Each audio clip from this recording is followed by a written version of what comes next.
اعوذ باللہ من الشیطان اللعین الرجیم بسم اللہ الرحمن الرحیم الحمد للہ رب العالمین الصلاۃ والسلام علی اہلہا واللعنۃ علی اہلہا۔ ناظرین کرام، مدینہ سے مدینہ تک امام حسین علیہ السلام اور ان کا خانوادہ اہل بیت اطہار علیہ السلام کس انداز میں مدینہ سے نکلتے ہیں، مکہ آتے ہیں، اس کے بعد اپنے سفر کو کوفہ کی جانب رکھتے ہیں، اور اس کے بعد وہ واقعات کے جو آپ نے سماعت فرمائے مختلف علماء کرام سے کہ کس انداز کے اندر یہ خانوادہ، یہ سفر امام حسین علیہ السلام اپنے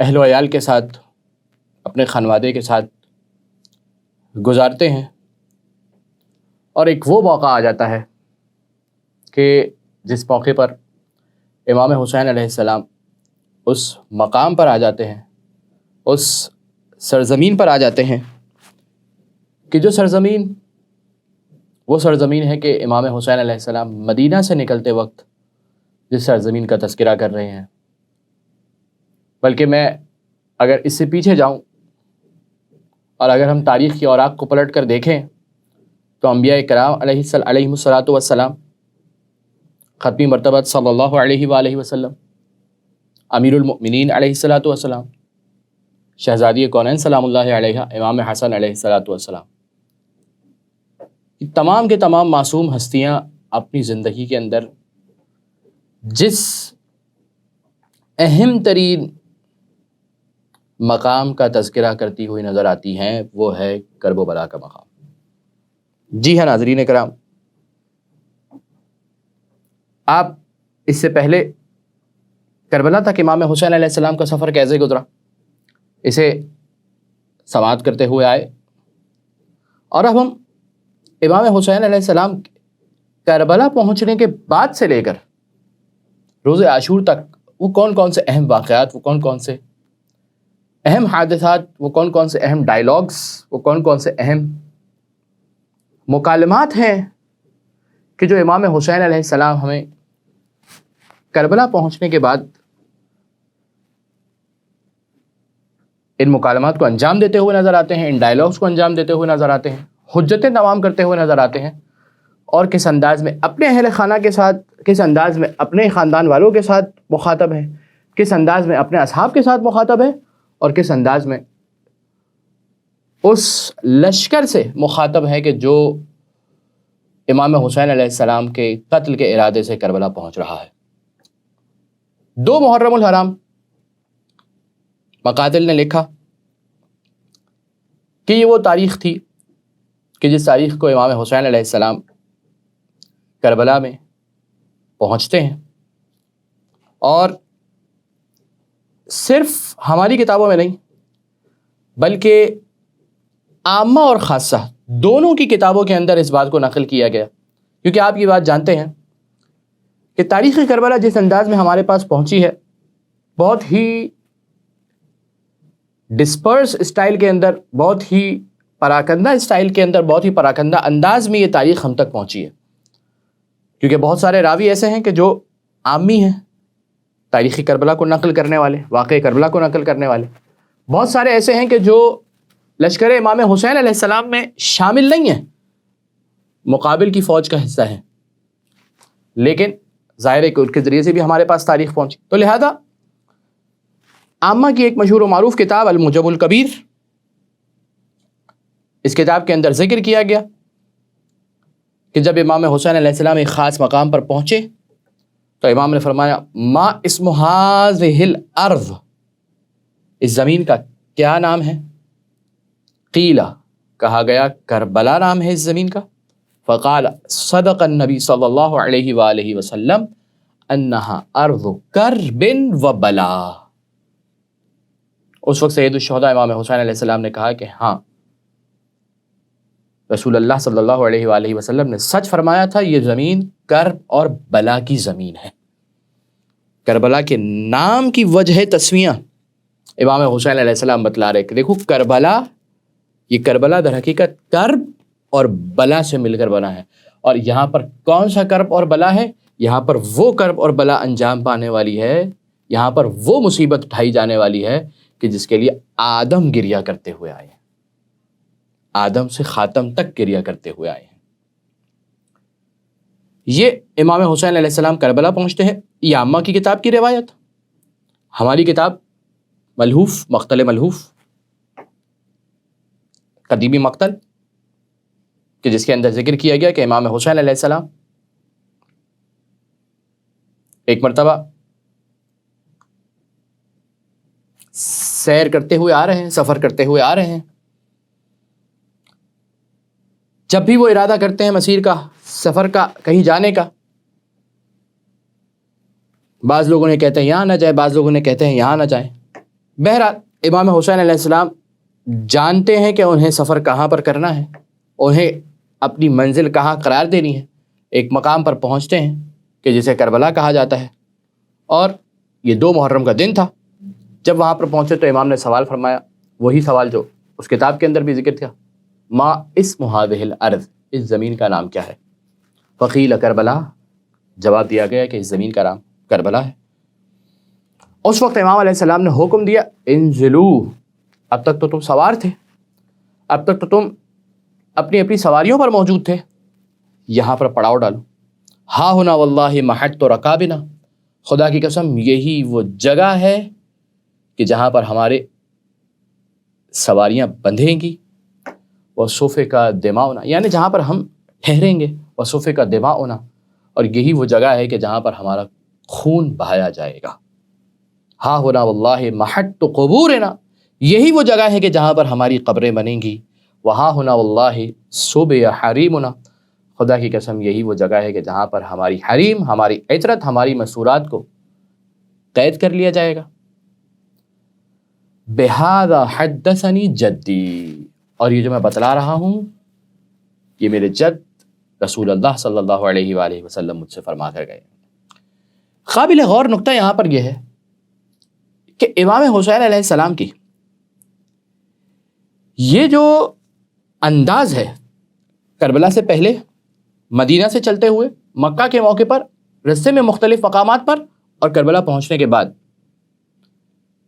امام حسین علیہ السلام اس بات کو جانتے بھی ہیں، ہر امام جانتے ہیں کہ انہوں نے کب شہید ہونا ہے، لیکن امام حسین علیہ السلام کے قضیے کے اندر ایک خاص بات نظر آتی ہے کہ امام حسین علیہ السلام سب کو بتلا بھی رہے ہیں کہ دیکھو یہاں پر شہادت ہونی ہے۔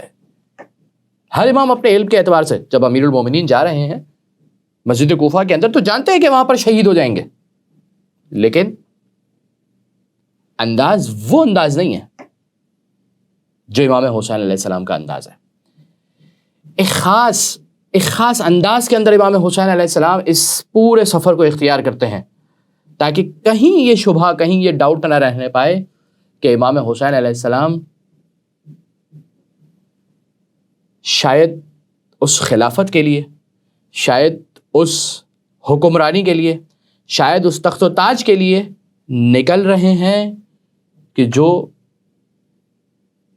صلح نامے کی خلاف ورزی ہوئی ہے جو امام حسن علیہ السلام نے کیا تھا، اور امام حسین علیہ السلام چاہتے ہیں کہ کسی انداز میں خلافت ان کے ہاتھ میں آ جائے۔ اتنا سا بھی ڈاؤٹ امام حسین علیہ السلام نے اپنے کلمات کے اندر نہیں چھوڑا اور نہ ہی اپنے افعال کے اندر چھوڑا کہ جہاں پر آ کر یہ بات کہی جا سکے کہ یہ 2 شہزادوں کی جنگ تھی۔ سوال یہ کہ اگر شہزادوں کی جنگ تھی تو مد مقابل تو صرف سوار لے کر آ رہے، مد مقابل تو ہزاروں کا لشکر لے کر آ رہے، امام حسین علیہ السلام اپنی خواتین کو ساتھ لے کر آ رہے، امام حسین علیہ السلام ششماہے کو ساتھ لے کر آ رہے۔ یہ ششماہا بھی 6 ماہ کا تو اب ہوا ہے کہ جب کربلا میں پہنچا ہے، ولادت ہے رجب میں، 28 رجب امام حسین علیہ السلام اپنے سفر کا آغاز کر رہے ہیں، یعنی کچھ دن کے جناب علی اصغر۔ یہ کون سی جنگ تھی کہ جس میں امام حسین علیہ السلام چند دن کے بچے کو لے کر جا رہے ہیں؟ یہ کون سی جنگ تھی کہ جس کے اندر امام حسین علیہ السلام اپنے خاندان کی خواتین کو لے کر جا رہے ہیں؟ یہ کون سی جنگ تھی کہ جس کے اندر محمد حنفیہ مشورہ دے رہے ہیں، جس کے اندر جناب ام سلمہ مشورہ دے رہی ہیں، جس کے اندر جناب جابر کہتے ہوئے نظر آتے ہیں کہ امام حسین علیہ السلام نہ جائیے، آپ وہاں پر اپنے انصار کے ساتھ شہید ہو جائیں گے؟ امام نے کہا نہیں، میں جانتا ہوں، اور میرے نانا رسول اللہ صلی اللہ علیہ وآلہ وسلم نے یہ فرمایا۔ وجہ کیا ہے؟ بات یہ ہے کہ کربلا کو الہی نگاہوں سے دیکھنے کی ضرورت ہے۔ اگر بشری انداز کے اندر کربلا کو سمجھنے کی کوشش کی تو نہ سمجھ آئی۔ اگر ہم نے اینالیسس کرنا شروع کیا، مختلف اینالیسس موجود ہے، مسئلہ یہ کہ یہ اینالیسس کسی نتیجے پر نہیں لے کر جائیں گے، آپ کو کسی خاص رزلٹ تک نہیں پہنچائیں گے۔ آپ کو یہ سوالات کھڑے ہو جائیں گے اپنی جگہ پر آ کر کہ یہ کس انداز سے امام حسین علیہ السلام اپنے اس سفر کو اختیار کر رہے ہیں۔ اس مقام پر کربلا پہنچنے کے بعد امام حسین علیہ السلام یہی کہہ رہے ہیں، دیکھو یہ وہ جگہ ہے۔ اس کا مطلب جو ساتھ ہیں ان کو بھی بتلا رہے ہیں کہ اگر میرے ساتھ رہو گے تو شہادت ہے، شب عاشور وہ مکالمہ آئے گا انشاءاللہ۔ یہ امام حسین علیہ السلام اس انداز کے اندر کربلا پہنچ رہے ہیں، اور کربلا پہنچنے کے بعد اس انداز میں اپنے خاندان والوں سے جو امام حسین علیہ السلام کے ساتھ ہیں ان سے اس انداز میں امام حسین علیہ السلام نے گفتگو فرمائی۔ کامل الزیارات کے اندر مشہور و معروف کتاب ابن قولوی کی، اس کتاب کے حوالے سے اگر تھوڑا سا تعارف میں کرا دوں تو یہ وہ کتاب ہے کہ بعض فقہا اس مبنی کے قائل ہیں، اس بات کے قائل ہیں کہ اس کتاب کے اندر جو راوی موجود ہے وہ راوی ثقہ ہے، یعنی اگر وہ راوی کہیں اور آ جاتا ہے تو آپ کو اس کی چھانٹ پٹک کرنے کی ویسی ضرورت نہیں ہے جیسی آپ کو ضرورت پڑتی ہے۔ اس لیے کیونکہ یہ راوی کامل الزیارات کی کتاب کے اندر موجود ہے۔ سید خوئی علیہ الرحمہ اپنی زندگی کے کچھ حصے میں اس مبنی کے قائل تھے اور اس نظریے کے قائل تھے کہ کامل الزیارات کے راوی تمام کے تمام راوی وہ ہیں کہ جو ثقہ ہیں، لہذا اگر آپ نے کہیں بھی جہاں پر بھی روایت آتی ہے ظاہر ہے سند کی گفتگو ہوگی، اگر وہ چین، اگر وہ سلسلہ کے جس سے ہوتے ہوئے روایت آئی ہے اس چین کے اندر کہیں کوئی راوی ثقہ نہیں ہے تو وہ روایت حجت کے مقام تک نہیں پہنچ سکتی، وہ روایت قابل استدلال نہیں بن سکتی، اس روایت سے کوئی حلال اور حرام کا نتیجہ نہیں لیا جا سکتا ہے۔ ابھی میں اخلاقیات کی گفتگو اور مقتل اور تاریخ اور سیرت کی گفتگو نہیں کر رہا، میں حلال اور حرام کے اعتبار سے گفتگو کر رہا ہوں۔ حجت نہیں بن سکے گی، آپ اس سے حلال اور حرام نہیں ثابت کر سکیں گے۔ حلال اور حرام ثابت کرنے کے لیے ضروری ہے کہ روایت حجت ہو، اور حجت ہونے کے بہت سارے سٹیپس ہیں، اس میں سے ایک مرحلہ یہ ہے کہ یہ بات طے ہو جائے کہ یہ راوی اس سند کے، اس روایت کی سند کے تمام راوی ثقہ ہے، اور اب ہر راوی کو جا کے آپ نے تاریخ میں ٹٹولنا ہے کہ یہ راوی، اس کی زندگی، اس کی سیرت کیا تھی، اس کے بارے میں رجالین نے کیا لکھا ہے، آیا یہ شخص ثقہ تھا، قابل اعتماد تھا، اس کی بات پر بھروسہ کیا جا سکتا ہے، یہ جھوٹ بولتا تھا۔ بہرحال تو وہاں پر ایک نظریہ یہ پایا جاتا ہے کہ آپ نے جہاں پر راویوں کو چھانٹ پٹک کرنی ہے، جا کر کتابوں میں کھنگالنا ہے کہ یہ راوی کی کیا ہسٹری ہے، ثقہ تھا، ثقہ نہیں تھا۔